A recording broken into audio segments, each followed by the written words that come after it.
নমস্কার বন্ধুরা, সকলকে আমার চ্যানেলে স্বাগত। ইতিমধ্যে দোরগোড়ায় এসে পড়েছে পশ্চিমবঙ্গের প্রথম দফার বিধানসভা নির্বাচন এবং এই প্রথম দফার নির্বাচনের ঠিক আগেই নির্বাচন কমিশন থেকে একগুচ্ছ সরকারি নির্দেশ জারি করা হয়েছে প্রিজাইডিং অফিসার এবং পোলিং পার্সোনালদের জন্য।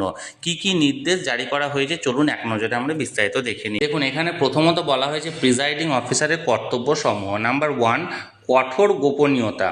প্রিজাইডিং অফিসার বা পোলিং অফিসারদের পরামর্শ দেওয়া হচ্ছে যে তারা যেন কোনো অপরিচিত ব্যক্তিকে তাদের ফোন নাম্বার না দেন এবং কারো কাছ থেকে কোনো সাহায্য বা উপহার গ্রহণ না করেন। এটি ভোটকে প্রভাবিত করার অপরাধ হিসাবে গণ্য হবে এবং একটি দণ্ডনীয় অপরাধ। এছাড়াও যদি কোনো ব্যক্তি কোনো কিছু প্রস্তাব দিয়ে বা হুমকি দিয়ে ফোন করে তবে তা অবিলম্বে সেক্টর অফিসারকে জানাতে হবে। নাম্বার 2 দেখুন, ডিস্ট্রিবিউশন সেন্টারে যোগাযোগ। ডিস্ট্রিবিউশন সেন্টারে পোলিং টিমকে অবশ্যই তাদের সেক্টর অফিসার এবং অ্যাসিস্ট্যান্ট সেক্টর অফিসারকে চিনে নিতে হবে এবং তাদের সাথে যোগাযোগ রাখতে হবে। পোলিং পার্টি তাদের দেওয়া নির্বাচনী সরঞ্জামগুলি গ্রহণ করবে এবং যাচাই করে নেবে। Number 3, last minute briefing. ওই P-1 অর্থাৎ ভোটের ঠিক একদিন আগে ডিসিআরসিতে পোলিং টিমকে প্রিজাইডিং অফিসার এবং পোলিং অফিসারদের ভূমিকা ও দায়িত্বগুলো পুনরায় ঝালিয়ে নেওয়ার জন্য নির্দিষ্ট হলে 20 থেকে 30 মিনিটের একটি সংক্ষিপ্ত প্রশিক্ষণ অধিবেশনে যোগ দিতে হবে। এই ব্রিফিংয়ের শেষে তাদের একটি লাস্ট মিনিট পয়েন্ট লিস্ট দেওয়া হবে এবং প্রিজাইডিং অফিসার একটি ঘোষণাপত্রে স্বাক্ষর করবেন যে তারা সমস্ত নির্দেশাবলী পালন করছেন। নাম্বার 4 দেখুন, নিরাপত্তা ব্যবস্থা। গাড়িতে সরঞ্জাম তোলার পর পোলিং টিম সরাসরি পোলিং স্টেশনের দিকে রওনা হবে। সেখানে পৌঁছে কেন্দ্রীয় সশস্ত্র পুলিশ বাহিনী এসেছে কিনা তা পরীক্ষা করতে হবে। যদি তারা না পৌঁছায় তবে সঙ্গে থাকা সশস্ত্র পুলিশ বাহিনীকে সাথে থাকার জন্য বলতে হবে, কারণ ইভিএমের নিরাপত্তা সব থেকে অগ্রাধিকার পাবে। নাম্বার 5, যে সমস্ত পোলিং স্টেশনে সীমানা প্রাচীর দিয়ে ঘেরা নেই সেখানে সিএপিএফ জওয়ানদের মোতায়েন করার সুবিধার্থে প্রবেশপথে বাঁশের বেড়া দেওয়ার পরামর্শ দেওয়া হয়েছে। নাম্বার 6, কেন্দ্র পরিদর্শন। প্রিজাইডিং অফিসারকে নিশ্চিত হতে হবে যে ওয়েব ক্যাম বসানোর জন্য পাওয়ার পয়েন্ট দেওয়া হয়েছে এবং ক্যামেরাগুলো ঠিকভাবে লাগানো হয়েছে ও সেগুলোর অ্যালাইনমেন্ট অর্থাৎ পোলিং স্টেশনের ভেতরে ও বাইরে সঠিকভাবে দেওয়া আছে। ভোটদান কক্ষে অর্থাৎ ভোটিং কম্পার্টমেন্টে অবস্থান উপযুক্ত কিনা এবং দরজা জানলা সুরক্ষিত আছে কিনা সেটাও তাদেরকে দেখে নিতে হবে। নাম্বার 7 দেখুন, পোলিং টিমকে sector officer, assistant sector officer, returning officer, observer, আরও ও ডিইওর কন্ট্রোল রুম, সংশ্লিষ্ট সিএপিএফ কোম্পানির কমান্ড্যান্ট এবং কুইক রেসপন্স টিম সমস্ত ফোন নাম্বার হাতের কাছে রাখতে হবে। নাম্বার 8, পোলিং টিম সিএপিএফের সাথে পুরো চত্বরটি ঘুরে দেখবে এবং 100 মিটার পরিধি ভোটার অ্যাসিস্ট্যান্ট বুথ অর্থাৎ ভ্যাবের অবস্থান, ভোটারদের লাইনের বিন্যাস এবং জওয়ানদের অবস্থান নির্ধারণ করবে। ভোটদান কক্ষে কোনো অনুমোদিত ইলেকট্রনিক ডিভাইস আছে কিনা তা পরীক্ষা করতে হবে। পাওয়া গেলে তা অবিলম্বে সরিয়ে ফেলতে হবে অথবা প্রয়োজনীয় ব্যবস্থার জন্য সেক্টর অফিসারকে জানাতে হবে।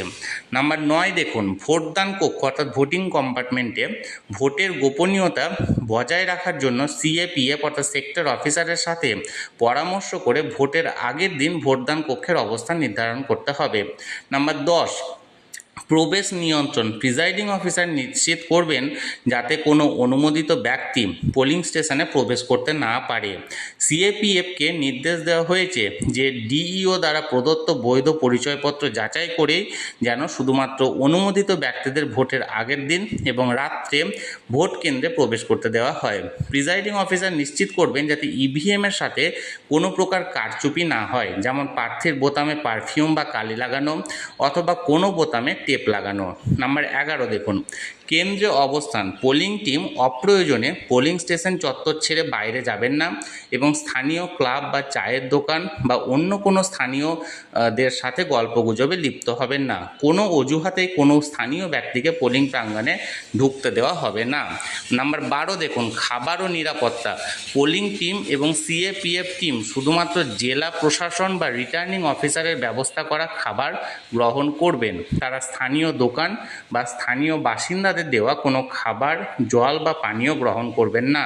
নাম্বার 13, আগাম প্রস্তুতি। ভোটের দিন ভোর 4:45টার সময় অর্থাৎ 4:45 মধ্যে পোলিং টিমকে ভোটের জন্য প্রস্তুত থাকতে হবে। পরিচয়পত্র যাচাই করার পর তারা পোলিং এজেন্টদের ভেতরে প্রবেশের অনুমতি দিতে পারেন এবং প্রয়োজনে সিএপিএফের সহায়তা নিতে পারেন। নাম্বার 14 দেখুন এখানে মক পোল, অর্থাৎ যেটা মক পোল করতে হবে 50টা মিনিমাম। নির্ধারিত সময়ে মক পোল শুরু করতে হবে। মক পোল শেষ হওয়ার পর পোলিং এজেন্টদের স্বাক্ষর নিতে হবে এবং সবথেকে গুরুত্বপূর্ণ বিষয় হলো মক পোলের পর ভিভিপ্যাট এবং কন্ট্রোল ইউনিট অবশ্যই ক্লিয়ার করতে হবে। নাম্বার 15 দেখুন সিলিং। পোলিং টিম পদ্ধতি অনুযায়ী কন্ট্রোল ইউনিট এবং ভিভিপ্যাট সিল করবেন। পোলিং এজেন্টদের গ্রিন পেপার সিল এবং অন্যান্য সিলের নম্বর লিখে নিতে বলবেন। নাম্বার 16 ভোটের গোপনীয়তা। ভোটদান কক্ষটি এমনভাবে স্থাপন করতে হবে যাতে ব্যালট ইউনিটটি বাইরে থেকে অথবা পোলিং এজেন্টদের বসার জায়গা বা ক্যামেরার অবস্থান থেকে দেখা না যায়। নাম্বার 17 এজেন্টদের আচরণ। কোনো পোলিং এজেন্টকে বুথের ভেতরে ঘুরে বেড়াতে বা ঘন ঘন বাইরে যাওয়া আসা করতে দেওয়া হবে না। প্রয়োজনে সিএপিএফের সহায়তা নেওয়া হতে পারে। নাম্বার 18 দেখুন মোবাইল নিষেধাজ্ঞা। বুথের ভেতরে মোবাইল ফোন সম্পূর্ণ নিষিদ্ধ। কোনো পোলিং এজেন্ট বা ভোটার পোলিং স্টেশনের ভেতরে মোবাইল ফোন নিয়ে আসতে পারবেন না। কেউ এটি অমান্য করলে সিএপিএফের সাহায্যে তাকে পোলিং স্টেশন থেকে বের করে দেওয়া হতে পারে। নাম্বার 19 এজেন্টদের জন্য বিধিনিষেধ। পোলিং এজেন্টরা বুথের ভেতরে জল ছাড়া অন্য কোনো খাবার বা পানীয় গ্রহণ করতে পারবেন না। নিয়ম লঙ্ঘনকারীকে সিএপিএফের সহায়তায় বের করে দেওয়া হতে পারে। নাম্বার 10 জরুরি সতর্কতা। যদি কোনো ভোটদান পদ্ধতি লঙ্ঘিত বা অমান্য করা হয় তবে প্রিজাইডিং অফিসার অবিলম্বে ইসিআই নেটের পিআরও মডিউল অ্যালার্ট সক্রিয় করবেন। প্রয়োজনে সিএপিএফ টিমকে বুথের ভেতরে ডাকা যেতে পারে। পরিস্থিতি দ্রুত নিয়ন্ত্রণে না এলে সেক্টর অফিসারের মাধ্যমে তা সরাসরি রিটার্নিং অফিসার অর্থাৎ আরওকে জানাতে হবে। নাম্বার 21 দেখুন এখানে ডেটা এন্ট্রি। প্রিজাইডিং অফিসার নির্দিষ্ট সময় ভোট শুরুর পর থেকে প্রতি 2 ঘন্টা অন্তর অন্তর ইসিআই নেটের পিআরও মডিউলে প্রয়োজনীয় তথ্য এন্ট্রি করবেন। নাম্বার 22 প্রিজাইডিং অফিসার নিশ্চিত করবেন যে কোনো ভোটার ভোট দিতে অস্বীকার করলে তার রেকর্ড রাখা হয়েছে যাতে 17A এবং 17C রেজিস্টারের রেকর্ডে কোনো রকম কোনো গণ্ডগোল না থাকে। নাম্বার 23 দেখুন এখানে ভোট গ্রহণ সমাপ্তি। ভোট গ্রহণ শেষ হওয়ার পর কন্ট্রোল ইউনিটকে ক্লোজ বোতাম টিপতে হবে। মোট ভোটের সংখ্যা নোট করে পোলিং এজেন্টদের তা লিখে নিতে বলার পর সেই সংখ্যার ভিত্তিতে তিনি 17C ফর্ম পূরণ করবেন। উপস্থিত পোলিং এজেন্টদের স্বাক্ষর নেবেন, তাদের প্রত্যেককে একটি করে কপি দেবেন এবং যথাযথভাবে কন্ট্রোল ইউনিট এবং ভিভিপ্যাট সিল করবেন।